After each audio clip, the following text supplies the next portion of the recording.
Hey everyone, welcome back. You won't believe the shocking discovery I made during my wife's girls' trip. My wife, 41, and I, 46, were married for 18 years when our sex life ran out of steam. We had twins that were grown and attending college. When they moved out, I thought for sure our sex life was going to get a boost. It did for a month, but then having sex anywhere in the house at any time got boring. We read online that taking a friend vacation without your spouse is a good way to miss each other and crave intimacy. Friendly flirting can also help fuel the craving your partner has for you. I was skeptical of this, but it was the first time in a while I saw my wife so excited to do something. We started making arrangements for our separate vacations. For some reason, my wife and her friends decided to go to Colorado. On their tour schedule was the town where my wife grew up. As far as I knew, my wife didn't have a very positive childhood. I was surprised she wanted to go there and without me. I decided my friends and I would go to Wyoming. I always wanted to visit Yellowstone National Park. After the tickets were bought, my wife started texting on her phone a lot. I didn't want to bug her. I was pretty sure she was just making arrangements and chatting with girls about the upcoming vacation. I texted my friends about it, of course. We just didn't have as much to say. I asked my wife for a copy of their itinerary, and she was caught off guard by my request. She said she would have to edit it because she mixed up the dates on the first draft. Once she fixed it, she gave me one of the printouts. It was a bunch of girly activities like yoga, shopping, yogurt treats, hiking, and restaurants. Well, fast forward to 3 days into our 6-day vacation. I missed her a lot. I was having fun, but suddenly 6 days felt like way too long. To make matters worse, my wife stopped responding to me. It really made me worry. I told my friends about it, and they of course told me to just relax and enjoy my time away in a new place. I did, for another day. But my wife was responding really weirdly to my texts. It was like she didn't care what I had to say and only responded because she had to. I felt terrible, and I was worried. My wife's itinerary placed her group at a restaurant that night for dinner exactly 6 hours away from my friends and I. I started driving there at 1 p.m., so I'd get there by 7. When I got there, I found all of my wife's friends. They were shocked to see me. I asked them where my wife was, and they told me the worst news ever. She left them to meet up with someone else. I collapsed onto one of the chairs by their table, and they offered me even more information. They said she'd been on her phone until this morning, when she left before anyone woke up. She only texted them to say she wouldn't be back until late. I asked if she said anything else about who she was meeting or where she was going. Finally, one of her friends gave me a tiny piece of paper. She said it was for safety reasons, because my wife didn't want to go somewhere without someone knowing. It was an address. This friend added that my wife didn't want her to tell anyone, especially not me, where she was going, and this was only if she didn't come back in time for the flight home. Seeing as I showed up unexpectedly and concerned, this friend was persuaded to tell me the truth. I thanked her and ran out to my car. She caught up to me and asked if she could tag along. I agreed. I needed someone else to balance out my panic. Her name was Jade, and she told me about her family, hobbies, and work. It was a great distraction, but as soon as we got to the address, I was worried again. It was someone's house. There weren't any cars in the driveway, but it was only 8 p.m. Just before 9 p.m., a car pulled into the driveway. A man got out of the driver's seat, and my wife got out of the passenger seat. I got out, followed by Jade, and called out, "Hey, honey." She jumped and turned to see me. Her mouth was hanging open, and she was infuriated. She immediately asked what I was doing there and why I was with Jade. I told her she came with me for emotional support because I wasn't sure what I was going to find. I looked at the man I had never seen before and asked who he was. He boldly said he was my wife's lifelong friend and new lover. I punched him in the face. My wife screamed and got closer to him. She yelled that he didn't know we were married. I asked her whose fault that was. He didn't know because she didn't want him to know. I asked if she planned for this the whole time, and she refused to answer me, even having the nerve to say I shouldn't be there. She looked at Jade and blamed her for being a snitch. I stepped in and said she only told me because she shared my concern, and I drove 6 hours to find her.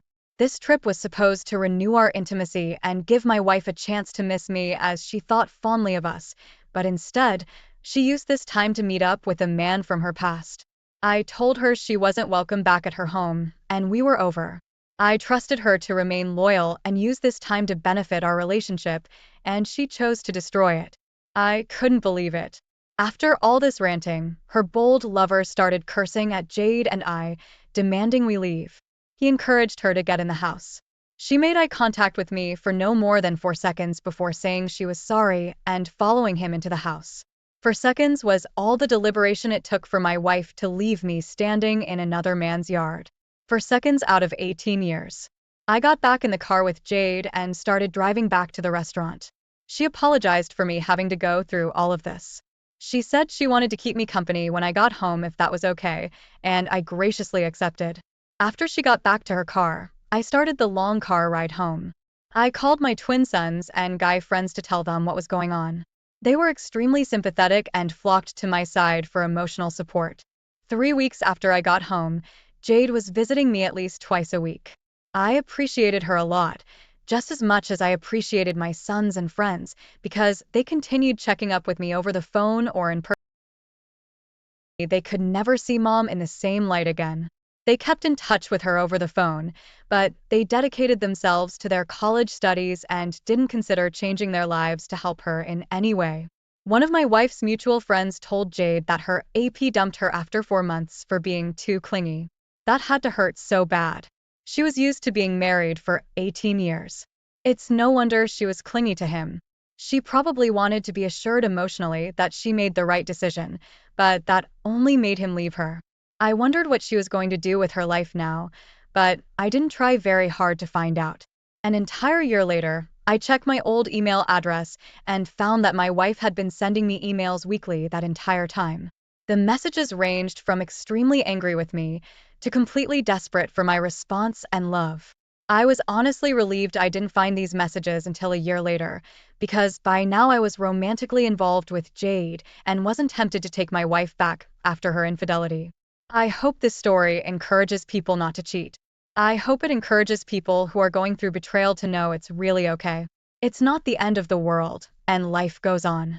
Even though my wife's world turned upside down, she still had another chance to change her ways and make herself a better woman. Wow, up.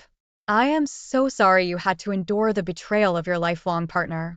You came out of your comfort zone for the chance to improve your marriage, and your wife made the selfish decision to meet with another man. I am sorry your wife didn't understand how beneficial and worthwhile it would have been to rekindle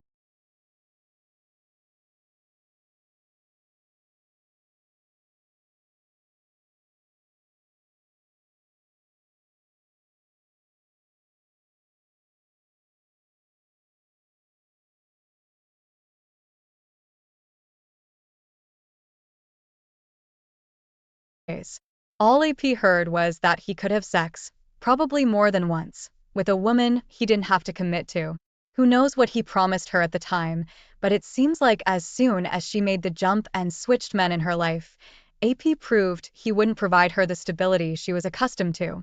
The lesson here is not to have sex with anyone who isn't your long-term companion. Sex is intended to be a sacred expression of love and commitment, but when it's had with the wrong people at the wrong time, it brings trouble. The best way to spice up your love life with a long-term spouse is communication. Sexy and out of the ordinary communication. You probably know what your spouse enjoys, so focus completely on that. Become a selfless fiend for what they crave and you'll surprise the both of you. If you aren't sure what to say, ask them about it or just let them know you're gonna try some new pillow talk. Thank you for sharing this story. Now, let's get into today's second story.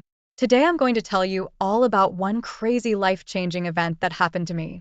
It all started when I got a phone call halfway through my workday. My wife, 27, and I, 33, were married for 6 years at this point, and she had been looking for a job for a year. She earned a small amount of money by making crafts and selling them on Etsy. I didn't want her to feel rushed or forced to get a job she hated.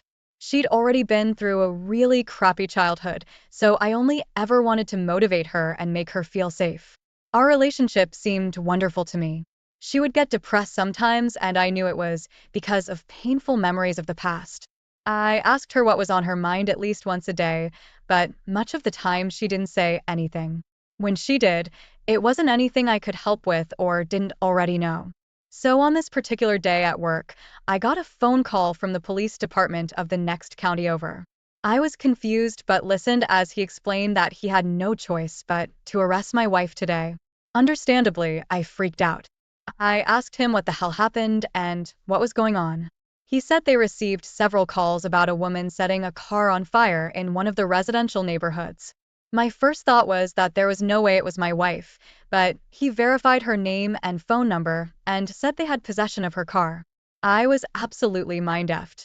I asked if she gave any statement, the reason for being there, or an explanation, and he said so far she was unwilling to talk to them.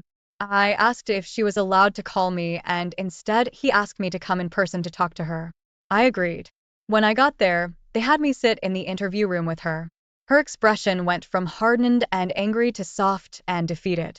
She covered her face with her hands. I asked her what the heck happened. I needed to know because I could not figure this out. She whispered that she couldn't tell me. I asked why. She said it was because we were being recorded and I wouldn't want to know. I said she was wrong. I wanted to know, and she was apparently caught red-handed, so the only thing left to do was explain herself. She sat up, revealing her reddened and depressed face. She said she was setting fire to her ex's car because he cheated on her. After I let this sink in a bit, I asked her how long ago this happened and why seek revenge now. She really didn't want to answer me anymore, but I was her husband. She was in a police station. Her options were limited. After breathing a lot and crying, she told me he cheated on her last night. I said what, and she went on to explain that she'd been seeing him for a few months while I was at work. I could not believe what I was hearing. The cops were gonna have a ball watching this drama unfold, so I clarified that she was seeing AP behind my back, and when she found out he cheated on her last night, she decided to set his car on fire in broad daylight. After hearing my words, she looked like a shell of a woman.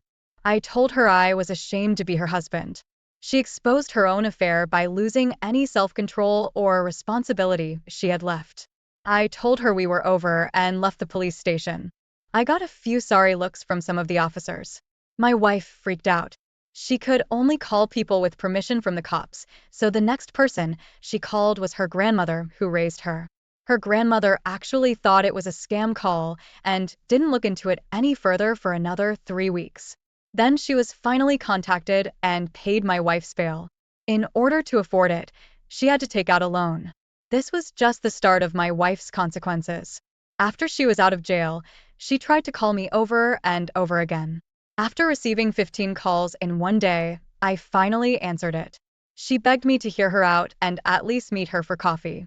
She said it was the least I could do after the ordeal she'd been through, and our 6-year relationship deserved one more chance of survival. I laughed a good hearty laugh. I told her our 6-year relationship was over dead in the past. I only kept that relationship with her in good faith that she would never go behind my back and sleep with another man. Not only did she do that, but she also jumped at criminal activity by setting his car on fire. She wailed and sobbed into the phone like it was her lifeline. I told her she made the decision to go behind my back and anyone should know it's only a matter of time before the truth comes out. I just got lucky because her idiotic actions did the work for me. I wished her luck in whatever she tries to do next with her life. As I said that, she started screaming for me not to hang up, but I did. Her aunt contacted me 4 months later. She asked if she could bring a truck over to get my ex's belongings. I said that was fine, and she went on to explain that my ex's grandmother passed away and the house was in foreclosure. So my ex was moving in with her and I'd finally get her crappy belongings out of my house. That sounded fine to me. I did wonder how she was holding up, but I didn't ask. By this point, I started seeing another woman and did not want to give any false hope by asking questions.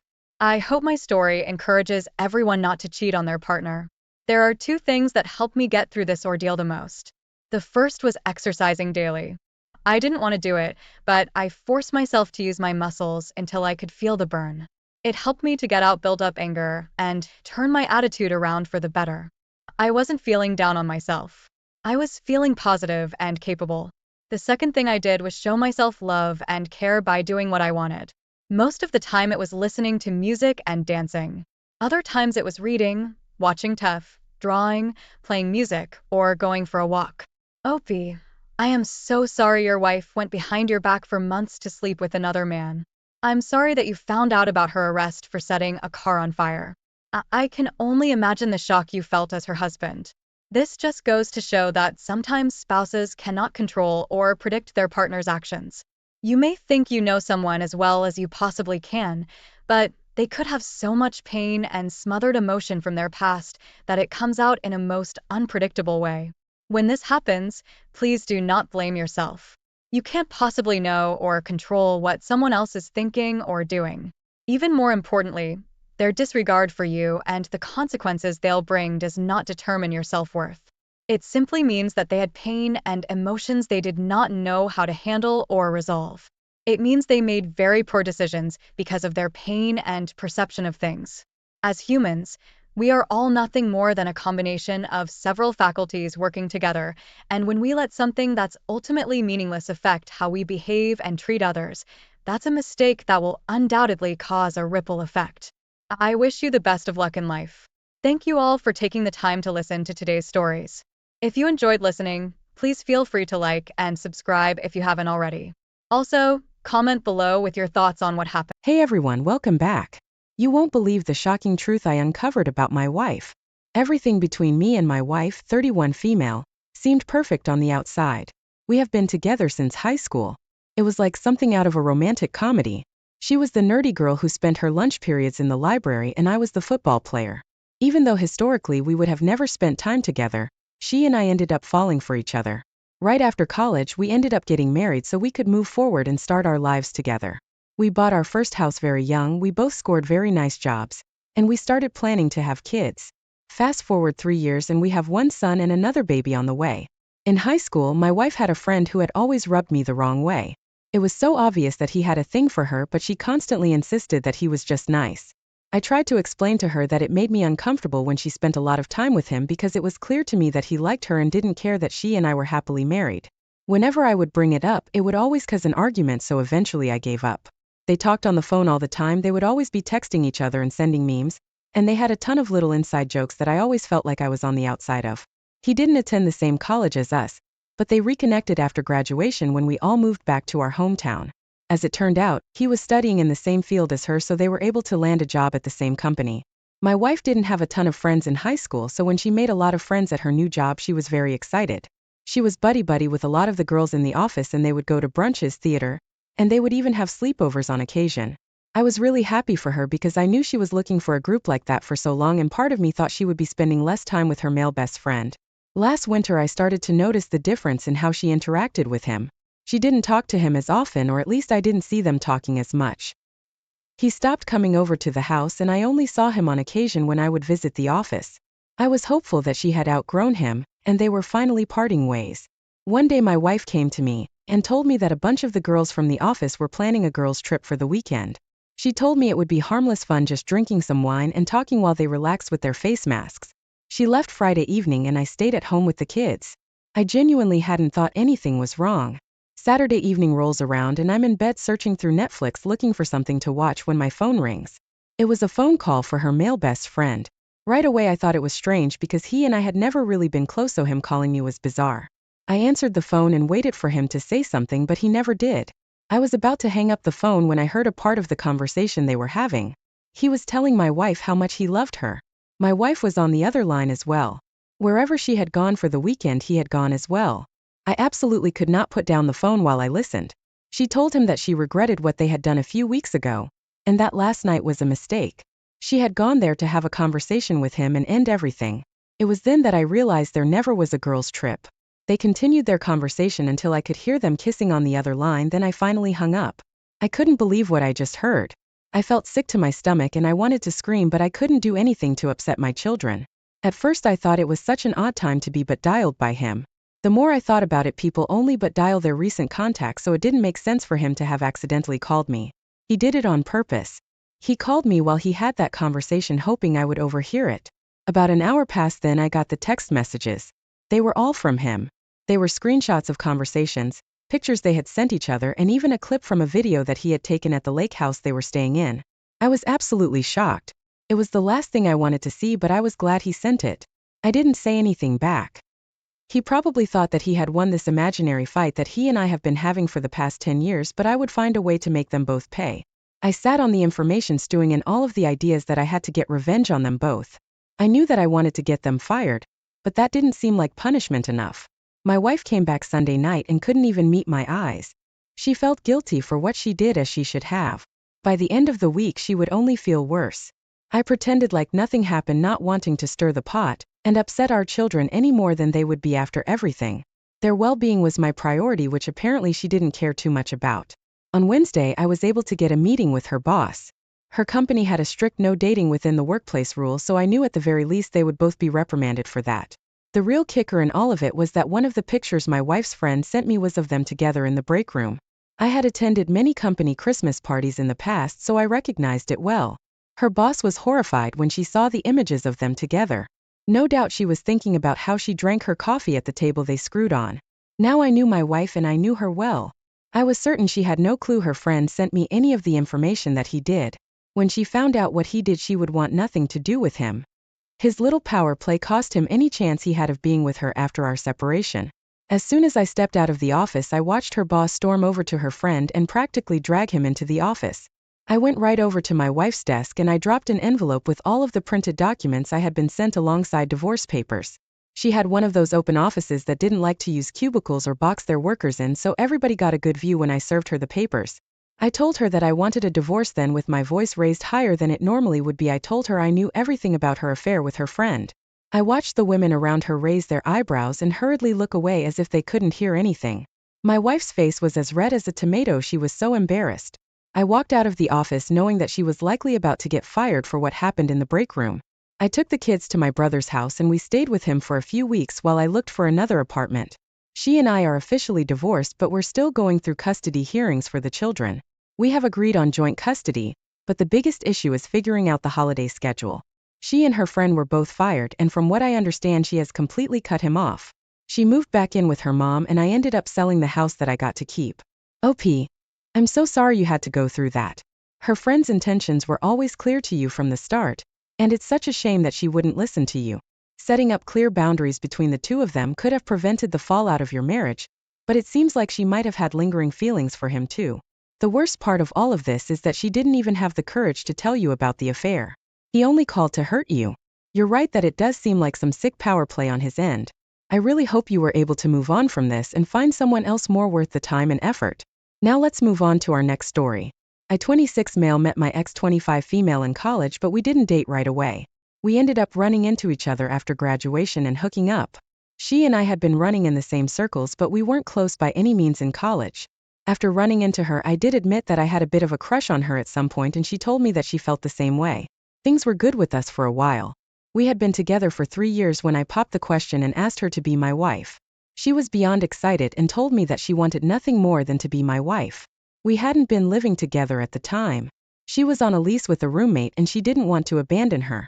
After our engagement, she slowly started moving things over so she could officially live with me when her lease was up. She spent most of her nights at my apartment anyway, so it made sense. Every now and then she would crash at her apartment if she was super exhausted from work or if she had to get up extra early. She told me she did that just so she wouldn't disturb me when she got up, and did her whole makeup routine to get ready. As much as I wished she was at my apartment, I didn't really mind that much since she was only a few blocks away. What I didn't know at the time was that she was using her old room as a place to film for her OnlyFans. I didn't even know she had an OnlyFans. She didn't have the best job when I met her. She was making about $16 an hour and she was being worked to the bone. She would constantly be complaining about terrible coworkers, the things she had to do, and how exhausted she was at the end of every day. It took me a little while to notice, but she stopped complaining about all of that. Not only was she not telling me about her work day, she suddenly had all of this money to throw into our wedding. She wanted designer dresses, the nicest venue, premium organic food, you name it. I told her I had no idea how we were going to afford her dream wedding, but she just kept telling me that we would figure it out. I found out about her account by complete coincidence. Realistically, there was probably some algorithm that brought me to this. My girlfriend looked like my dream girl, so most of the pictures I would look at online were of women who looked very similar. I was scrolling through some Twitter comments and I saw one of those ads for an OnlyFans account nested within them. It wasn't from her account, it was from somebody's account that just listed a bunch of different models to get views. I had to do a double take when I scrolled past it to make sure it really was her. I was 100% certain that the woman in the video I saw was my fiancé. Now there's no shame in having these accounts and making money from them. Honestly, if they can hustle doing that, then good for them, but I wished I would have known that my girlfriend had one herself. I'm a pretty traditional guy and I don't love the idea of other men online seeing my girlfriend completely naked doing God only knows what. Of course I had to click on the account to see what was happening. I paid $14 for a month's subscription so I could see for myself what she was posting. For the most part it was all stuff she was doing by herself. I recognized right away that it was in her old apartment, so it finally made sense why she was so hesitant to leave. I didn't like that she was doing this, and at the very least I wished she'd told me. I thought maybe we could have a conversation about it and I could convince her to delete it. It wasn't worth throwing away our future. At least I thought that until I saw a collaboration she did with another creator. They were in her room and there was a full video of her having sex with some random man. The more I scrolled, the more content of the two of them that I found. It looked like they had filmed 10 videos together and had taken countless photos. All of her subscribers loved it and were asking for more of them together. I scrolled back further and found another collaboration with a woman that I recognized as her roommate. I was shocked by all of it, but I couldn't look away. I didn't understand why she would open an account without speaking to me about it, and how could she so casually cheat on me on the account? I couldn't stay at home and see her, so I crashed at my buddy's place and talked to him about it. He helped talk me down and figure out what I should do. We both came up with the idea of ruining her account. I still had my subscription, so we commented on a post pretending to be another hot girl, and invited a bunch of her subscribers to watch an Instagram live of us. Of course, a bunch of them jumped at the opportunity. When I had enough people, I explained what happened, telling all of those men that she had cheated on me, and kept the entire account a secret. A lot of them didn't like that because she was pretending to be this nice sweetheart when she spoke to them. They felt like she was lying to them, so they canceled their subscriptions. My fiancé found out and came to confront me at my friend's house when she saw that I wasn't home. We had a huge argument and she tried to explain to me that she was doing it for us so we could have a nice wedding. I just told her that the wedding was off and explained that she needed to get her things out of my apartment.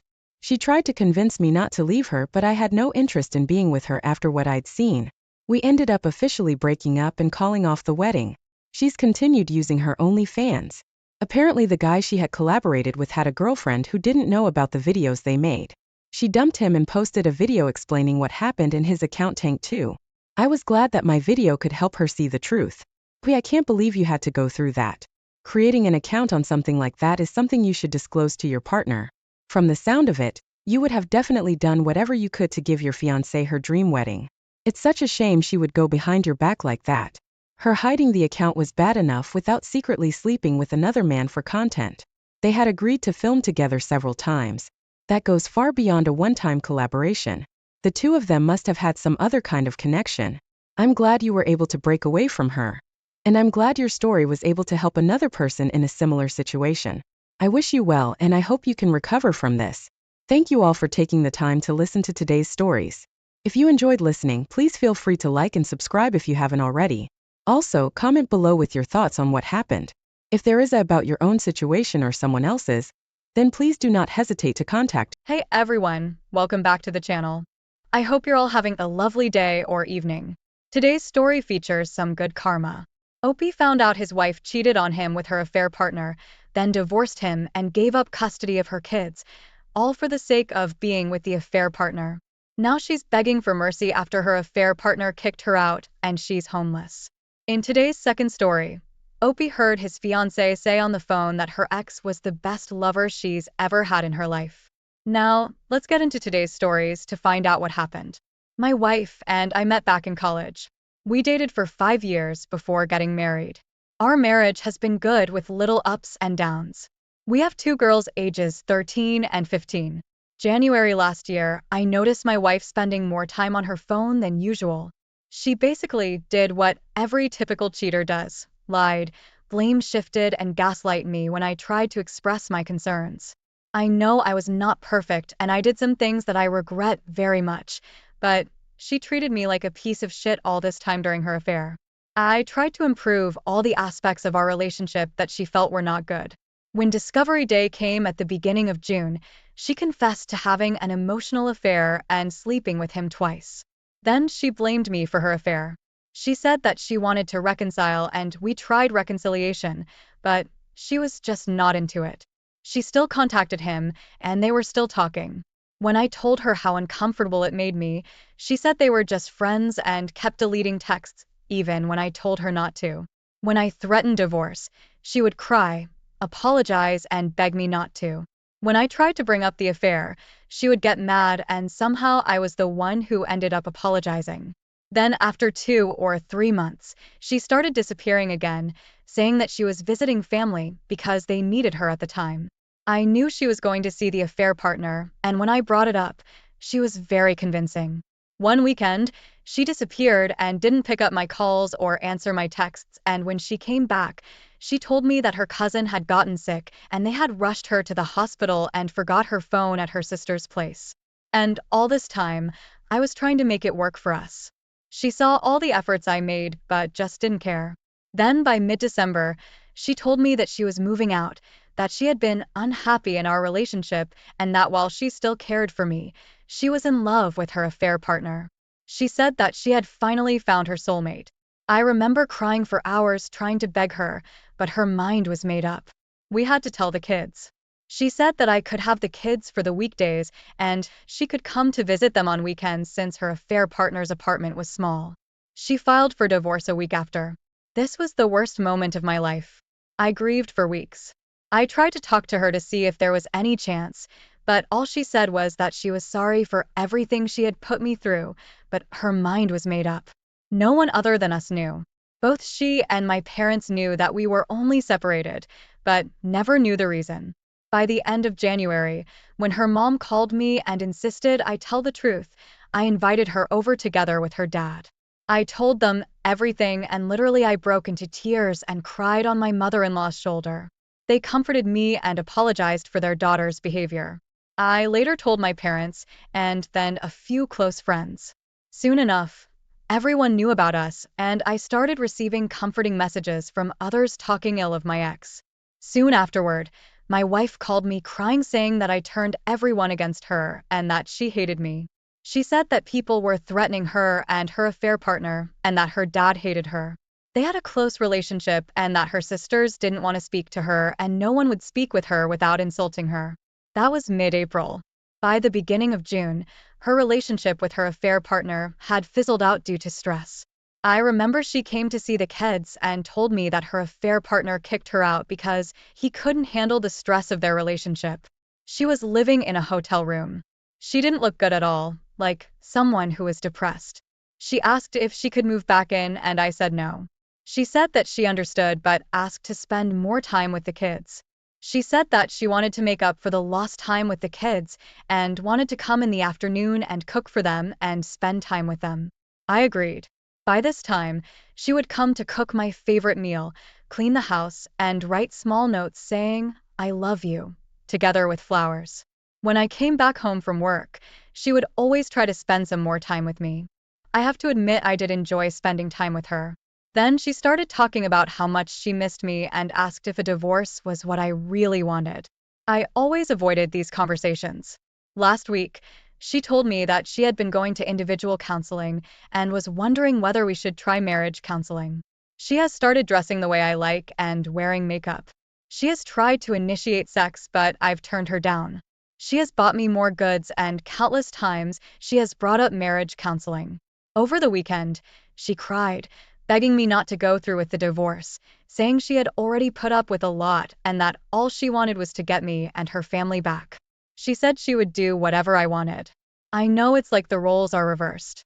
All this time I have been numb, although a part of me feels happy now that she has gotten a taste of her own medicine. I still love her, but I don't really know if I should give our relationship another chance. Opie, she's back because you're her only hope right now. How much disrespect is too much? She had an ongoing affair, immediately moved in with him. Only after the relationship failed did she realize she had no one else. Mind you, she has openly told you the relationship ended with the affair partner due to stress, not due to her realizing she made a monumental mistake. Have some respect for yourself and just say no.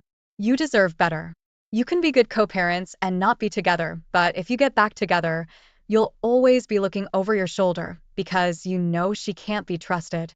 There's just no way that leads to a healthy relationship. You know what would have happened if her mother hadn't contacted you to tell her the truth? Your so-called wife would have gone through with the divorce, and in a couple of weeks, she would have introduced her affair partner to her family as if she met him after the divorce, making her image look innocent.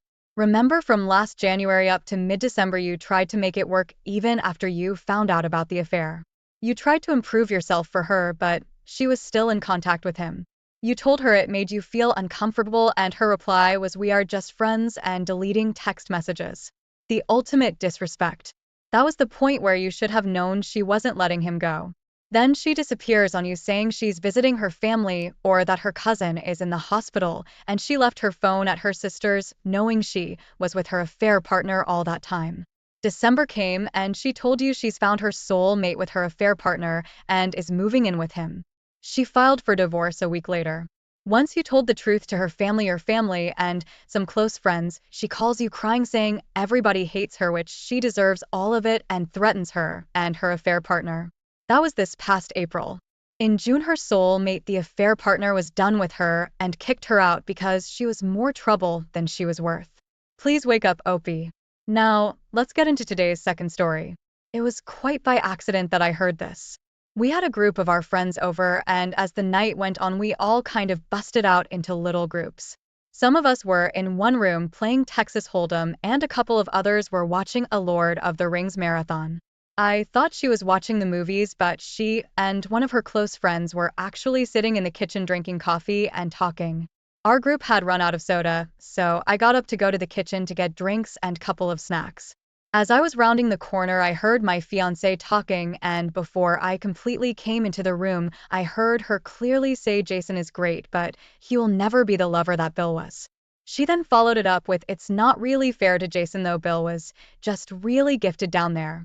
At first I thought about just walking back into the card game and pretending like we didn't have any extra soda or food, but I decided to kind of make a noise and go in. Her friend caught sight of me rounding the corner, and I could see her make a face at my fiancé, letting her know I was there. Of course, she had no idea I had heard her, and she just stopped talking to her and asked me how I was doing and if I was having fun. I was tempted to say something like I'm having as much fun as someone who is not gifted down there can, but I didn't. I just said yes and proceeded to get my stuff and go back and finish the night. I just acted like nothing was wrong the rest of the night and went to bed. Needless to say, it messed me up. I mean, it messed me up badly. I've never been jealous or what you would call insecure about myself until that moment. I couldn't sleep that night, and I went through a myriad of emotions while laying there. At first, I was angry, then I was humiliated, then I was depressed, then I was angry again. Look, I realized that the male ego seems stupid to women, and even to guys who are totally self-assured. I would have agreed with most of this prior to that night, but once it has been damaged, it's a bitch. I tried to hide any form of emotion about it so that I would never let her know I knew, but as the days went on, I just kept getting worse and worse. I was avoiding her at all costs, and while she was suspicious, she didn't really say anything.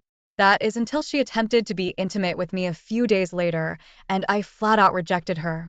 It wasn't a conscious decision on my part, by the way. I had made the decision on my own to just try and get over it and move on, but in that moment, instead of being sexually aroused, I felt deeply inadequate and ashamed. Nothing was happening no matter how much either of us tried. She asked me what was wrong, and I just told her I must have been stressed from work, but she would not believe that or let it go. So much to my humiliation, there I lay naked in bed, unable to get an erection. I came clean and told her what I heard. Well, that did not go over well at all. At first, she tried to tell me I did not hear her correctly, but I just repeated to her verbatim what she had told her well once. She couldn't deny it. She then tried to apologize, and to her credit, she tried to listen to my feelings on the matter, which once again I am sure was more of a big turnoff for her because I was a wreck emotionally. She tried to tell me how much of a better person I was and how I satisfied her, and she wanted nobody else, but all I could hear was the Charlie Brown teacher noise. It's been almost a month and I have zero desire to be with her sexually, none. She is now getting frustrated about this as well, but no matter what I have tried, I just cannot get past this. It's not like she said we were both good lovers or anything like that. She clearly said he was far superior, and my guess is that being gifted down there, it means he was significantly larger than me as well. Well, I know I can do all kinds of things with my hands, tongue, and whatever else, but no matter what I do, I can't grow in size. Obviously, she refuses to talk about that with me, saying that anything she could say would only make things worse, because even if she said something positive about me, I wouldn't believe her. She's most likely right. Some backstory here. He dumped her. It was not a mutual breakup. He flat out dumped her and broke her heart. I know this because early on in our relationship, she told me this. She said she wasn't ready to be serious about anybody because her previous ex left her and emotionally broke her. So this is not a case of me even being able to say, well, she's with me because she wants to be. If he hadn't dumped her, she would never have left him. Now I have no idea if after all of these years she would leave me for him if he came back, but I don't think she would. I just don't know what to do here. I can feel myself checking out of the relationship. I know this is petty as crap, but hearing the person you love tell someone else they preferred having sex with someone else was just devastating to me. Her telling me all of my other good qualities has only made it worse, because she is saying things that I think appeal to her and maybe other women, but being told I am a good provider and will make a great husband makes me feel like crap. Like, what would happen if I lost my good paying job, or better yet, what if I were to get injured and couldn't make anything more than state assistance? Would she be there to support and help me? Basically, what I feel like right now is a really good friend who is just allowed to have sex with her. I know in my head that this is not correct, but in my heart, that is what I feel. I'm sorry for the length here, and I don't even know what I'm asking here. I am totally lost, and if this continues, I just think I'm going to break off our engagement. Update. It all came to a head last night. She just came out and asked me if I did not love her anymore, and all that I could tell her was that a very large part of me still did, but that what she said had really made it so that another part of me just didn't anymore. This started a larger conversation that I won't bore you with, but ultimately it came down to me saying that if I had heard that he was just better at something or more attentive to something or was able to do something that I couldn't, I would have felt like I could have worked on it. I would have listened to anything she wanted to work on, any technique or anything else that she would have shared with me, but to know that I was never going to measure up simply because of a physical issue is not something I thought I could get over anytime soon, if I ever could for that matter. I was even honest and said that if it was just a one-night stand she had or some random guy who was that huge, I might have been able to get past that, but knowing that it was a guy who she was still madly in love with when I met her, and only after time did she start to come around, then it was just more than I could handle. She kept trying to tell me how much better I was at everything else and that I should not throw away a lifetime over one aspect. I told her that one aspect sadly was just too high for me, that not all things are equal, and that honestly it was a mental failing on my part, but whether it was genetics or a learned trait or whatever, that yes, I needed to be my spouse's best, and she had already made it clear that I could never be. I tried my best to be gentle. I tried to take all the blame by stating that I knew that my attitude was probably not healthy, but it was who I am. Now for the final update, it is over. I went to counseling with her on 3 different occasions, and honestly, I tried to have an open mind about it, but at the end of the day, the obstacle was just too much to overcome. I even gave her an opportunity to walk back on her statement or mend it, or well, do whatever she wanted to do with it, but instead she doubled down in a way. I think by that time she was very frustrated as well. Neither of us is really happy about this. It has been an absolute nightmare for me trying to avoid telling people and family why we are no longer together. Of course, I tried the old "it's none of your business" to some of them, but that failed spectacularly, and since I refused to tell, they decided she cheated on me and started spreading that around. I've had to do a lot of damage control over that. I've decided to continue with therapy on a personal level because honestly, this entire thing has really messed with my head, and I have no self-esteem left at all. I've only seen her once since we separated, and it was the hardest thing I've ever had to do in my life. She is now justifiably so in the angry stage. She is furious with me and has called me everything that you can imagine, and then even made up some words. Oh, Pete, her being mad at you should really set your mind at ease that breaking up is the right thing for you to do. She's not the person you want to be with long term, and though it sucks now, the only anger she should be feeling is towards herself and for her actions. Now she will have to live with the consequences of her actions for the rest of her life.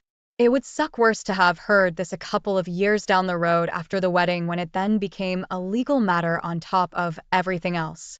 You absolutely dodged a bullet, my friend. I wish you the best of luck going forward. Thanks for taking the time to listen to today's stories. Don't forget to like and subscribe if you haven't already done so, and comment below on what your thoughts are on today's stories. If there's a story you would like to share with me about your own situation or someone else's, then please do not hesitate to contact me. Welcome back to our channel, where we explore the most heart-wrenching and inspiring stories about relationships, family, and personal growth. Today, I have a tale that will take you on an emotional roller coaster. Imagine your wife leaving you for another man after 3 years of marriage, leaving you devastated and alone. Just when you think life can't get any worse, a new colleague enters your life and changes everything. Join me as we dive into this incredible story titled, "My Wife Left Me for Her Lover, but I Found True Love with a New Colleague." My marriage with Melanie came to an end after just 3 years. I've fallen in love with someone else. Let's break up. Until then, I had been completely oblivious to her affair. Indeed, our conversations had dwindled recently. She often came home late, claiming overtime, and on weekends she found reasons to be away from home. I thought maybe that was just how marriage settles down after 3 years. I never imagined her heart had drifted so far from me. I put up with this countryside for 3 years. You should be grateful. You are all about your job, just job, you know? And never interested in me. She said with a displeased look. Whether I tried to discuss, deny, or apologize, her decision to divorce didn't change. Eventually, I signed the divorce papers as she demanded. Within a few days, Melanie packed her belongings and left with her new lover to her parents' home out of state. After she left, I stayed alone in the same house. My life became a cycle of work and home. The days just passed. The town where I was assigned after we got married is a quaint countryside area. Not heavily populated, the relationships with the locals were close-knit. Melanie never seemed to enjoy the rural life, and she didn't make close friends after we moved here. Yet our divorce spread quickly, and I became known as the man who was dumped by his wife. People, both from the neighborhood and my workplace, looked at me with pity. Some directly asked, "That must have been tough, are you okay?" Or inquisitively, "Is it true your wife ran off with another man?" Honestly, the divorce hit me hard. I felt a gaping hole in my chest and longed to talk to someone. But in this small town, everything spreads fast. I didn't want that, so I kept to myself. To avoid sinking into despair, I threw myself into work even more than before. It seems my workaholic nature partly caused the loneliness Melanie felt. I had mistakenly thought that being diligent at work would make her happy. Now all I had was my job. I was engrossed in my work, tuning out even the concerns of those around me. Then about 6 months later, a new colleague joined our company. Her name was Susan Jackson, transferred from our New York headquarters. According to my boss, she is 36, 3 years my senior. She is with top sales performance at the headquarters and touted as a future department head. She was assigned to our branch for a year to boost its performance. With her understated yet tasteful makeup, she dressed in elegant suits, exuded the aura of sophisticated city woman. From day one, she efficiently reviewed our work, identifying current issues and future objectives. She was all business with clear, concise instructions. She worked silently and diligently, efficiently completing her tasks one after another without any idle chatter. She was the epitome of a capable woman, which was incredibly cool. Yet, when asking for our help, she'd say, "Excuse me, do you have a moment?" With a humble, gentle smile. Despite her competence, she wasn't unapproachable, and everyone at the branch was charmed by the contrast.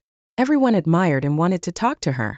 She always finished her work on time, leaving with a cheerful "good job everyone," and swiftly headed home. The female coworkers wondered, she always leaves so quickly. Maybe she has a boyfriend waiting at home. Is she married? There was a buzz of curiosity about her, but nobody seemed to get close to her. Seeing her, I envied her ability to live life so smoothly. Since Susan came from the city, no one here knows her past. I'd like to live without people knowing my past, not worrying about others' opinions. I've started to think that, in this town, everything becomes known quickly. I had resigned myself to that fact because it's a small town, but seeing Susan's behavior, I've started to wonder if moving to a city like hers would clear up my worries. Also, I thought about joining the headquarters to improve my skills, inspired by someone as high caliber as her. So, I seriously started discussing a transfer to our New York headquarters with my boss. Then one day, a welcome party for Susan was planned. We all left work on time and headed to a nearby bar. That day, Susan didn't rush home at her usual time but joined us for dinner. As the party started, everyone eagerly bombarded her with questions. What kind of work did she do at the headquarters? When did she become the top salesperson? What's her secret? She answered each question meticulously. After a while, the questions shifted to her personal life. Was she married? Did she have a boyfriend? Just as she was about to answer these more personal questions, her phone rang. Excuse me for a moment. She stepped outside to take the call. The questioning paused and the room fell silent. Then a drunk coworker, Edward, started pestering me. Is it true your wife cheated on you? Suddenly, all eyes were on me. It's over and done with. I tried to deflect, but the inebriated coworker relentlessly prodded. Did you get any compensation? Did you hire a lawyer? No one else intervened, seemingly curious themselves. I didn't want to remember any of it. Frustration built up in me and I was about to snap. Then sorry for stepping out. I'm back now, Susan announced with a smile, sitting down between Edward and me. Then she resumed with a smile. We were in the middle of questions, weren't we? And began talking about her personal life. She revealed she was divorced. She had a daughter at 20, now in high school. She got pregnant while in college, took a break to have her daughter, and divorced at 30 due to her ex-husband's infidelity. She shared all that. My daughter lives with my parents in New York. That call was from her. Ended with sweetly smile. She then lightened the mood with more cheerful topics, and neither my story nor hers came up again. I was relieved and deeply grateful to her. Her strength in openly discussing her situation also struck a chord with me. The next day, I caught up with her as she was leaving work on time. Susan, I really appreciated what you did last night. Thank you. I called out to her. She stopped and turned with her usual graceful smile. I should be thanking you for the wonderful welcome party. She responded with her usual graceful and gentle smile, but sensing my feelings weren't fully conveyed, I anxiously continued speaking. No, I mean, you heard the questions I was getting from Edward, right? Stepping in and diverting the attention from me really helped. I find it really tough to talk in detail about my divorce, I said, scratching my head awkwardly, and she nodded understandingly. I get it. It's hard to put into words when the divorce is still fresh. The pain is normal. As she answered, gently gazing distantly, I asked hesitantly. Because of me, everyone ended up learning about your past. Are you okay with that? I was concerned she might have reluctantly taken my place, not wanting to share her own story. I was really worried that she had put herself out there as a substitute for me. Sensing my inner turmoil, she showed an even gentler smile, as if understanding my concerns. Time has healed my wounds. You'll be okay too. Time resolves these things. She reassured me. She waved. See you tomorrow. Lightly, and walked away, leaving me feeling almost dreamy as I watched her go. From then on, we began to chat during breaks at work and sometimes after work. Susan talked to her daughter every day at 6 p.m., explaining why she never stayed late. Sharing her secret made me feel a ticklish sense of camaraderie. She spent her weekends in New York with her daughter. My daughter, Catherine, loves baking. She's always made something for me to try when I visit. Something I really look forward to, Susan would say with a tender, almost melting smile, and watching her became a daily highlight for me. Eager to talk more with her, I started working more efficiently to leave work on time just like her. Until 6 p.m., when she would call her daughter, we'd chat outside the office. To ensure our time together, I worked harder and harder. But that wasn't like right after my divorce when I was trying to forget something. Making an effort to create time to talk with Susan, even when tired, felt somehow gratifying and pleasant. It was a bitterly cold Friday in February. By then, our post-work chats had become a daily routine. With the onset of colder weather, we had taken to talking in a cafe after work instead of outside. It was almost 6 p.m. Once the time passed, we would have 2 days off starting tomorrow. We wouldn't see each other for 2 days as she usually went to New York every weekend. I want to talk more. I want to spend more time with her. Unable to contain my feelings, I blurted out, I wish I could go with you tomorrow. Sorry. She looked surprised, realizing what I'd said. I covered my mouth, but it was too late. Seeing my flustered and red face, she chuckled softly. Sure, you can come. I'd like you to meet my daughter too. Shocked yet elated at her consent, I mentally did a victory dance. The next day, Susan and I boarded the plane together, heading to her hometown in New York. Although I'd been there a few times, its bustling crowd always overwhelmed me, and I was incredibly nervous. Her daughter and parents were at her house. I wondered if it was okay for a guy like me to just show up. I just hoped not to leave a bad impression. Nervously, I entered her house. Her daughter, looking a lot like her, and her kind-looking parents warmly welcomed me. I was ushered into the living room and exchanged greetings with everyone. We've heard how kind you've been to Susan since her transfer, thank you. Her parents said with their appreciation, flustered. I talked about the town where we worked and her accomplishments at the company. Time flew by and it was almost time for my flight back. Although Susan was supposed to stay overnight, she kindly took me to the airport with her daughter. As we neared the departure gate, her daughter Catherine silently handed me a paper bag. Oh, thank you. Is this for me? She looked up shyly and whispered. I heard it's almost your birthday, so I made you some chocolates. I'm good at making sweets. Thank you for making my mom happy. Hearing that, Susan turned red to the ears and panicked, who is usually composed. You made this just for me? Yes. I wanted to give chocolates to my mom's favorite person. Catherine replied playfully, dodging Susan's attempt to cover her mouth and sticking out her tongue. Their interaction was heartwarming, and I felt incredibly happy. Thank you. Receiving chocolates from the daughter of someone I like makes me the luckiest man. I replied sincerely, a bit shyly, and Catherine covered her face with her hands, squealing. Wow. Susan and I exchanged smiles, both blushing at her cute reaction. The following Monday of that weekend, I followed Susan after work as usual. Thanks for Saturday. The chocolates were delicious. Turning to my voice, Susan appeared a bit bashful, and she pulled a neatly wrapped small package from her bag. Do you know what day it is today? I nodded enthusiastically, taking the package carefully. Of course I knew. It was my actual birthday and I'd been restless all day. Thank you. I'm so happy. Can I join you at your parents' place again? She looked at me seriously. Be prepared, it's going to be tough. My parents and Catherine seem to like you. They said to bring you again. I bet they'll want you every week. Her smile betraying her embarrassment, and I felt enveloped in happiness again. Just today, my boss hinted that my request to transfer to New York might soon be granted. My recent hard work had been recognized. Susan's assignment here would end in a few months. If my transfer goes through, it would surely bring us closer. Even if it doesn't, I plan to visit her family every weekend by plane. And if needed, I'm willing to change jobs.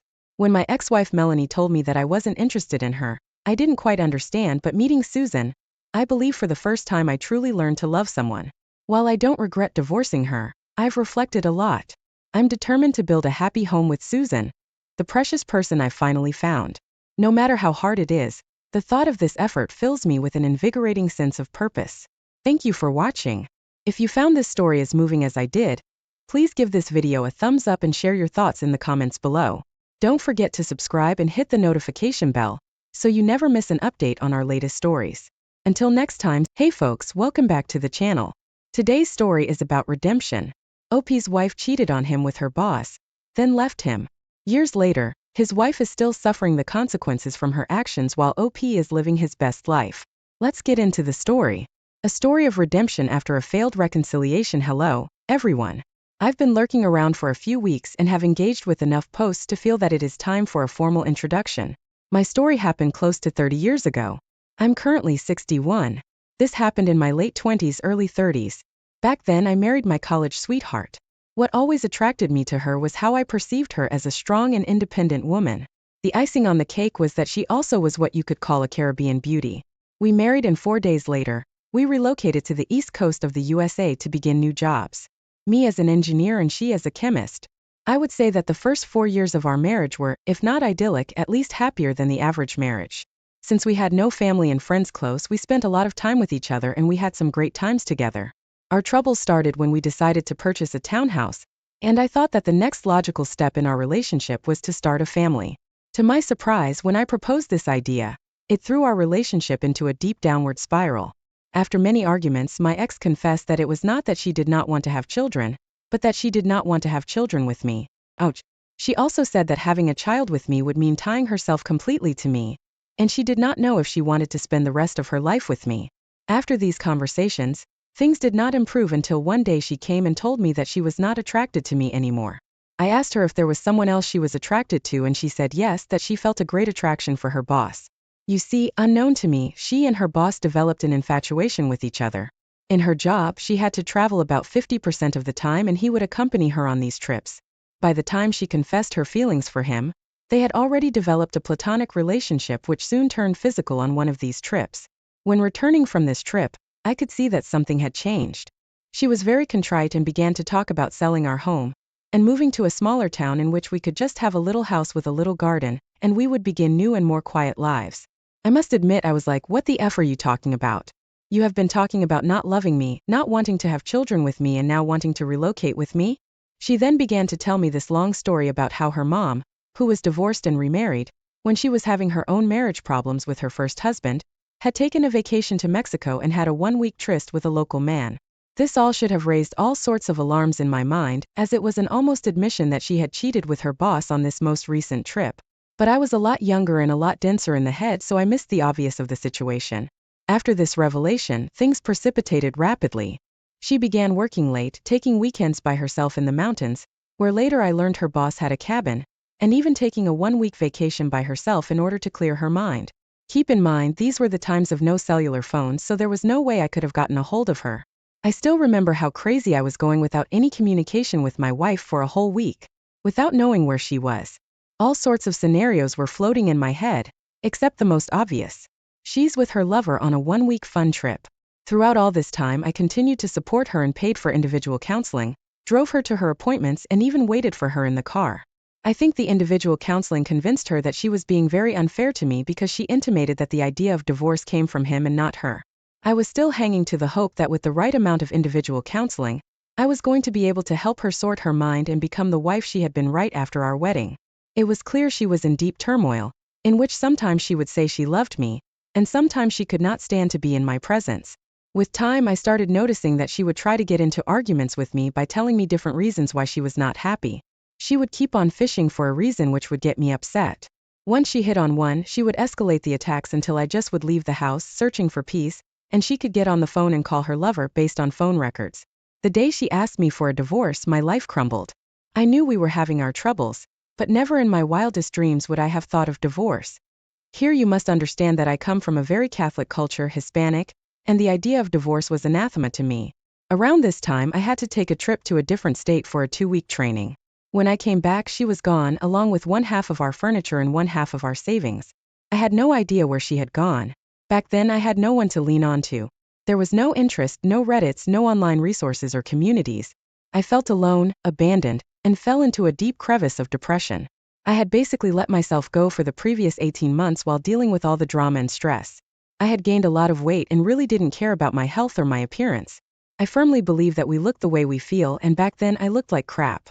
My ex had left me with no return address and no way to contact her. The original no contact, while making sure to tell all of our friends that this was all my fault. So I also lost a few close friends I had. I was completely alone. Luckily, I was able to drag myself to work every day, and made enough to keep the lenders away. After almost a year of feeling like crap, one morning, I awoke and noticed how the shadows slowly moved on the empty walls of the empty rooms of my home, and it dawned on me. If I did not pull myself out of the hellhole of despair I was living in, soon I would become another shadow in the wall of an empty room. To give you an idea of how I felt back then, 5 years ago I had open heart surgery. They cut my chest open, split my sternum, and spread my ribs so that the surgeons could have access to my internal organs. After reconfiguring my organs, they wired my chest and sewed me up. I still have 11 titanium wires holding my chest. It took me 18 months to return to a semi-normal way of living, and you know something? I would gladly have another open heart surgery than reliving the experience of spousal betrayal and an abandonment. It was brutal. It was by the grace of God that I pulled myself out of that well of despair and began to rebuild my life. I decided to completely remake myself. I had a good job and a roof over my head. I began to exercise and lost 50 pounds, got a new wardrobe, got rid of my glasses, got eye contacts, began to run, and eventually trained for a marathon. I began to rock climb and play league volleyball. I began to live a life I could be proud of. I'm not the most good-looking guy, but I began to irradiate an aura of confidence that people noticed and women found attractive. Soon, I began to date and realize that my wife's betrayal was the best thing that happened to me, because it allowed me to discover the real me. After a couple of years of living this life, I began to look for another life companion, which I found in a friend from work. We had been co-workers before my troubles began, and she had witnessed my decline and how I had slowly remade myself. She was the most beautiful woman I had ever seen in my life. The guards in my building, whom I was buddy with, could not believe it when I told them that I was dating what they knew as the babe of the building. Eventually, we fell in love and married. She quit her job and decided to stay at home to focus on raising our 4 kids. This meant being a one-income family on the very expensive East Coast of the USA. It also meant that we could not live a life of luxury, but my wife turned out to be a great home manager and a better mom. This woman ran triathlons and learned great auto maintenance, woodworking, and general carpentry while managing a family of 6. There is no house project she is not willing to attack, and we are currently building a camper van so that we can drive across the USA when I retire this December. This winter, we will be welcoming our first grandchild. I can honestly say my wife made me discover the true meaning of a strong and independent woman. My life has been so much enriched because of her. So you see, no one knows what the future would bring. All we have to do is get our act together and trust that there are good people also seeking and willing to share their lives with us. Betrayal should not define us, especially if no reconciliation is possible, and even if reconciliation doesn't work, this doesn't mean it is the end of our roads. You might be wondering what happened to the ex. Well, a few years after she left me, I heard that within months of her abandonment, her boss divorced his wife and they moved together and eventually got married. About 15 years ago, she called me right out of the blue. I'm still wondering how she got my number, to let me know a mutual friend had passed away. We had a short but cordial conversation. At one point, I asked her how she was doing and she said that she was living with the consequence of youthful mistakes, to which I answered, "That's all in the past, I don't even think about it," and I hung up. I can honestly say that in my heart, I have gratitude for her because her decisions brought me and my wife together. One last thing, another consequence of my failed marriage and reconciliation is that for the last 15 years, I've led a ministry at my parish. I'm a Catholic permanent deacon, with the divorced and separated. I have worked with literally dozens of people that were struggling with their divorces, to help them find some peace and look forward to their future with confidence. All thanks to my ex-wife's reluctance to reconcile with me. Edit. I have received a few questions which I will answer as an epilogue to my story. Did she ever apologize? She never even said goodbye. It was as if the years we spent together, we met in college and were best friends for a number of years before we started dating, meant nothing to her, neither she apologized. Did you ever talk to her? We had bought a townhouse together and she was paying part of the mortgage. In order to communicate, she developed this very bizarre process of phone calls between friends so that I could get a hold of her, and then she would call me if she thought communication was necessary. Since I did not change my number, she could call me at any time. We only talked a handful of times. Did you ever see her again? Between her abandonment and our final divorce, I saw her 3 times. The last one, the day our divorce became final. This was a couple of years after she abandoned me. She looked like crap, no makeup, very hippy-dippy clothes. I, on the other hand, had lost 50 pounds and was hitting the weights pretty hard back then. In addition, because of how much weight I had lost, all my clothes were tailored cheaper than buying new. So that day I looked sharp with the suit and tie I was wearing. The last look she gave me when the judge was asking me if I had any objections with the divorce agreement is forever burned in my mind. Pure hatred. I guess her narcissistic brain could not comprehend how much I had thrived without her negative influence in my life. Wow, OP. I am absolutely amazed at the progress you've made. Sometimes in life, it takes someone having to hit rock bottom to truly be able to take the steps to transform their life. And that is what has happened to you. The time period you went through was absolute hell. But by doing so, you were able to reach the end of the tunnel. This story is an inspiration to many who are in or have been in a similar situation to OP. Remember that if you continue to persevere and work through what happened, you will ultimately find the light. Now you are living your best life while your wife's life is in shambles. What an inspiring story to read. Let's see what the comments had to say about the situation. Ekatrep said, "You're an inspiration to many OP. I am just turned 60 and do not have quite as happy an ending. But I did pull myself out of that abyss and I'm living a happy, fulfilled single life. As I'm sure you found through your struggle, you honestly have to be able to be happy with and by yourself before you can find happiness with a partner. Too many people today look to the partner to make them happy. God bless you and your family and your ministry. Be well."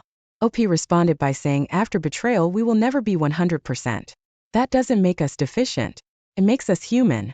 I have learned more about myself because of the pain I have endured than by any other way. Keep working on yourself, develop confidence and positivity, and you will see how people's reception of yourself begins to change. There is something attractive about someone who survives hell and can still smile." Thank you for taking the time to listen to today's story.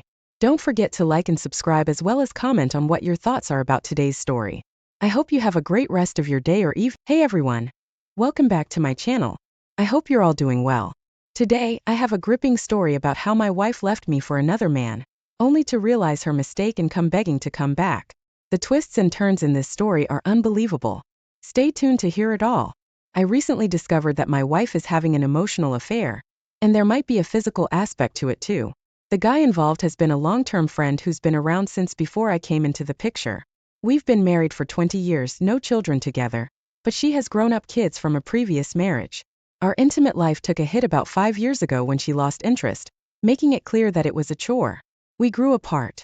A couple of months ago, I realized I couldn't continue like that, so I started working on our relationship and our improved significantly. However, she dropped a bombshell saying she's no longer romantically or solely in love with me. At the same time, I discovered she was messaging and spending time with this friend. I confronted her and she admitted to going out for drinks with him, seeming to think it wasn't wrong. She told me he got kicked out by his wife and asked her to move in with him. She's uncertain about what to do and needs time to think. I took some time to process this and we've had multiple conversations. I love her and believe we can have a happy future. But I can't continue living like this. She needs to decide, but it seems like she's torn between her head and her heart. She knows I'm a loving husband and we have a good life together, but she's finding excitement in the affair. She talks about long-term plans like gardening, but I can't help but wonder if she'll be here to see them through. She understands the stress this uncertainty is causing me, and that she needs to decide soon, but she's reluctant. I've made it clear that I won't accept this double life, and if she can't choose, I'll do it for her because our life together should mean more to her. Right now, it's a strange half-life where she kisses me goodnight but spends her days, presumably, with him. Thanks for reading, it felt good to get my thoughts out. I'm going to make a decision soon, I have to. My own mental health has been suffering for a long time, and this situation has only made it worse. On a positive note, it forced me to confront my own issues and realize that I couldn't handle them alone. I've reached out for help. I had an epiphany yesterday when I hit rock bottom and my first thought was still about how this would affect her. But at this point in my life, my top priority is me, not us and not her. The last 2 years have been challenging and I admit I've been neglectful. Instead of addressing that with me and suggesting we find our closeness again, I chose to have an affair. If our marriage ends as a result, that's on her. I hadn't heard of terms like 180 and pygmy dance until I found this website a couple of days ago. I never thought I'd need to. I never would have believed she was capable of this, hence the title of this thread. The issue for her is that she knows I'm steady and reliable and she values the security of that. She also loves our home, cats, garden, basically the whole package. But her affair partner is offering her fun and excitement even though she knows he's unreliable, and the house he's in is not great. I have a question about the 180. I understand that it's about showing you're moving forward, focusing on self-improvement, and becoming a better person. However, during this time, doesn't it seem like you're indirectly accepting the affair by allowing it to continue? This seems to conflict with most of the advice on this thread, which suggests confronting the wayward spouse and putting her in a position where she needs to make a decision promptly. I apologize if this sounds confused, but I am indeed feeling that way right now. On the positive side, I've seen a doctor and started taking antidepressants. I also have a therapy assessment booked for tomorrow to help me cope with my depression, which has been a hidden problem in my life for the past couple of years. I'm also getting my hair colored this week, something I used to enjoy but stopped because my spouse didn't like it. Doing it now feels rebellious, but I want to, so I'm going for it regardless of what anyone, including my WW, thinks. It should raise a few eyebrows when I return to work next week. I'm incredibly grateful for this website, especially the tactical primer and the 180. It's astonishing how accurate and helpful that information has been for me in the short time since D-Day. If any newcomers are reading this and haven't checked out those articles yet, I strongly urge you to do so, even if you're not ready to start the 180 method. This morning, my wayward spouse initiated a conversation about our marriage, which is a first because I've been the one starting all previous discussions. She also admitted that she's unsure and flip-flopping about her decision. I shared my pain and hurt caused by her actions, and for the first time, she got upset because of the pain she's caused me. We had an honest discussion about the future of our marriage, and although no decision has been made, it was clear that my words were making an impact. She also mentioned noticing a change in my attitude since D-Day, which is contributing to her thinking. So we don't know if this will lead to reconciliation or divorce, but for now we're still communicating and there's still hope. I have to admit that some parts of the 180 are quite liberating and feel really good. I've booked myself a theater trip next weekend to see a show I really want to see. In the past, I would have asked my wayward spouse, and if she didn't want to go, I probably wouldn't have gone either. But this time I didn't ask. This experience has made it clear that one of the changes I'll be making if we reconcile is that I won't hold back from doing something just because she doesn't want to. I'll decide to do something, and if she wants to join, that's fine. If not, I won't miss out just because I used to put her feelings first. This would be a significant shift in our marriage dynamics, and if she doesn't like it, well, tough. She'll need to remember that her actions caused the upheaval in our marriage and changed who I am and how I approach life. If she had any suspicions that our relationship dynamics were changing before, it's now crystal clear to her. She was quite shocked and confused when she found out I was going to the theater without consulting her first. Then this morning, she complained that she never knows when I'll be home during the working day. I usually work from 8 to 4, but as I have a mix of office and work from home days, I just tell her I'll be home around lunchtime. She found this unpredictability unsettling and didn't like my new, less predictable schedule, even though she's complained before about me being too predictable. Hi there. Thanks for your best wishes. Over the weekend I went to the theater, and while the show was a bit cheesy and not fantastic, it felt amazing to get out and have some fun. I've always loved live theater and shows, and interestingly, I used to work at that exact theater for a few years, which was quite a thrill. One small change to the plans was that my wayward spouse wanted to go with me, so I agreed, and surprisingly, we had a very good time together. She's been more attentive and affectionate lately, and seems to be making an effort to bring us closer. We appear to have entered a new phase where she has either ended the affair, or she has escalated her lying to a significant extent. Naturally, I want to believe the former but remain cautious about the latter. For now, I'm waiting to see how this unfolds, but in a strange way, I feel relieved that we've reached a tipping point. Either she's genuinely trying to work things out for reconciliation, or I'll discover she's been lying extensively, which in my mind would be a line I won't accept, and I'd be ready to proceed with divorce. She's definitely making sure I know where she is at all times, and her actions seem to support this. However, I don't fully trust her, and it'll take a long time to rebuild that trust. She's also initiating more physical contact, hugs, kisses, and touches more than before. Personally, I'm feeling much calmer, which I attribute to a combination of medication, having more time to process my thoughts since D-Day, and the improved atmosphere between my WS and me. Additionally, I've been working on my health. I developed an overeating disorder over the past 2 years, and gained a significant amount of weight. Over the last 4 months, I've been controlling my diet and lost some weight, which feels great. I've even had to buy new clothes. However, one major hurdle remains. She doesn't seem to believe she's done something profoundly wrong, and doesn't want to talk about it. It's as if she's denying it happened in her own head, and discussing it would make it too real. She also doesn't grasp the hurt. I understand we're different, and she wouldn't feel the same way. But I need her to comprehend how deeply I've been affected. I've printed an article from this website about the tears of the betrayed spouse, and plan to read it with her at the right moment, because that article precisely describes how I felt. It's still early days here, so I don't know where this will ultimately lead or even exactly where I want it to go at the moment. But I'll keep moving forward and see how things unfold. I can't believe she might try to love bomb me, but as the title of this video suggests, I have to admit that all of you have been right on target so far. I'll mentally prepare myself in case she attempts that. This morning, I focused on practical matters like sorting out my council tax and other financial stuff. Since I don't have a forwarding address for her, they had to call her to get the information. So she already knows that I'm taking steps to organize my finances. In the afternoon, I spent time with a friend just talking. She's been through a divorce, so she understands what I'm going through. Tomorrow, I have another friend coming over to help me rearrange furniture, change the use of some rooms, and essentially help me claim the space, as he put it. My wayward spouse is coming over on Saturday morning to take away the chickens we kept in the back garden, and I don't want to be responsible for them. So I'm already preparing myself for that encounter. I'm completely exhausted tonight as I've had a very busy yet productive day. This morning, I received a message from my wayward spouse saying she wanted to collect the double bed on Saturday when she comes to collect the chickens. I've already disassembled the bed and placed it by the door, ready for her. I know this might seem overly generous, but there's a purpose behind it. I've completely reclaimed the house. I moved my belongings into the larger bedroom, rearranged the furniture, even replaced the canvas wall hanging she liked with a framed football shirt. I also bought new bedding. There's nothing left in the room to indicate she ever lived here. She had also left a lot of her stuff lying around the house and in the bathrooms. I decided that these things were in my way, so I boxed them up and added them to the pile of chicken-related items she's collecting. I mostly work from home, and for the past 3 years my office has been in a garden building we have. Today, I moved my office back into my old bedroom in the house and turned the garden building back into a gym, its original purpose. Basically, I've changed every room in the house in some way, even if it was just rearranging the furniture to give the rooms a different feel. I needed to do this for myself to make the house feel different. I suspect she's going to be in for a shock when she realizes how much I've changed everything in less than 48 hours since she left. She probably won't be expecting that, but hopefully it shows her that I accept her decision and am moving on with my life. Today, WS showed up with her son and a friend to collect the chickens and the bed. I remained cool, calm, and collected throughout, had my game face on. Then after she left, I got a bit emotional and had a brief cry. But she will never see me like that again. Surprisingly, it was her who seemed emotional and found the experience difficult.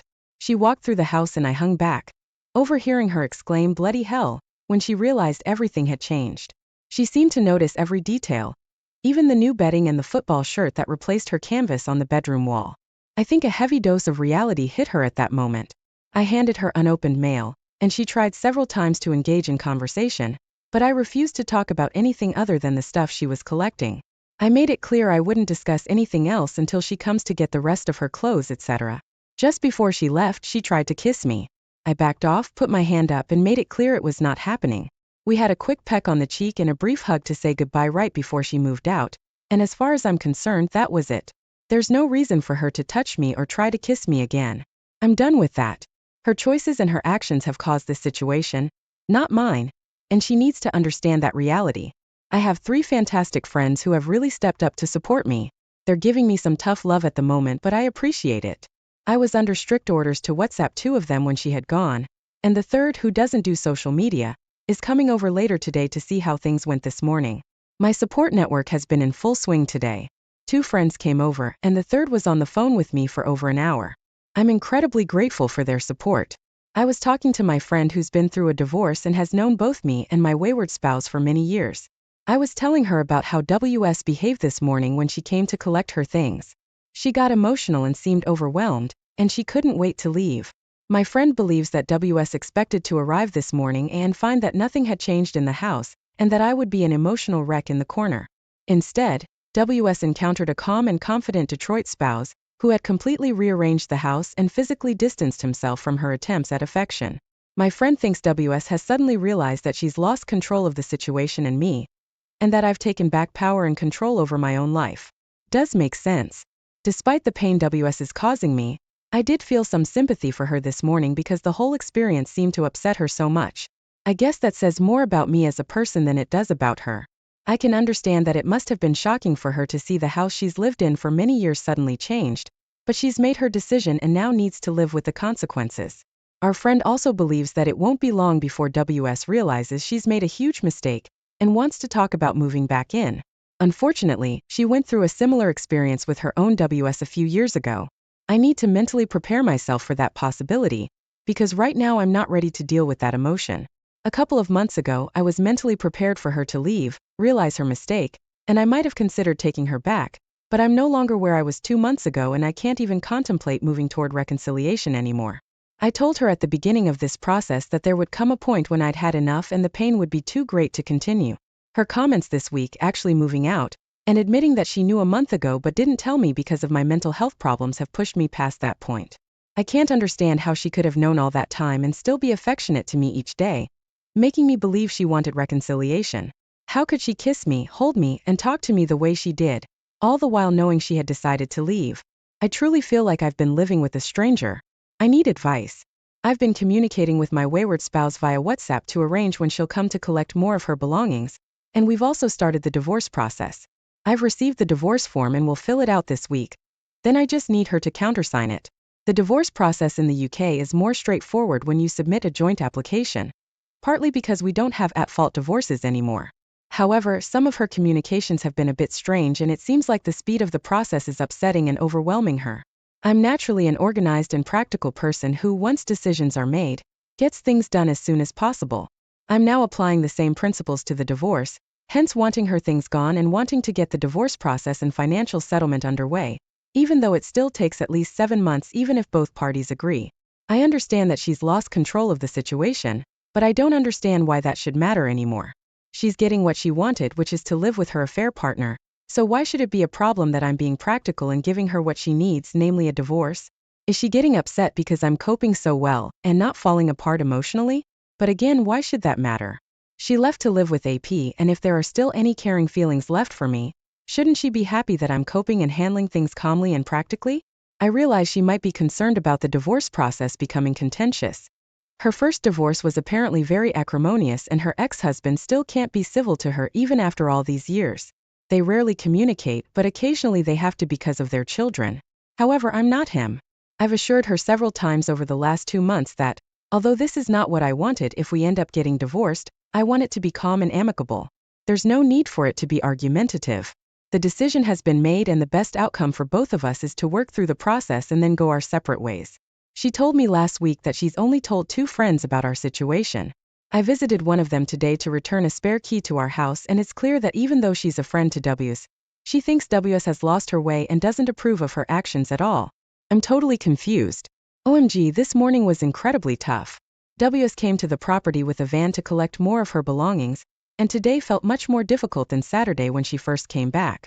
I think maybe I was too numb on Saturday to feel much, but now after a week of this situation it hit me harder. On Saturday, she only took things that were clearly her own possessions and the chickens, which I didn't want.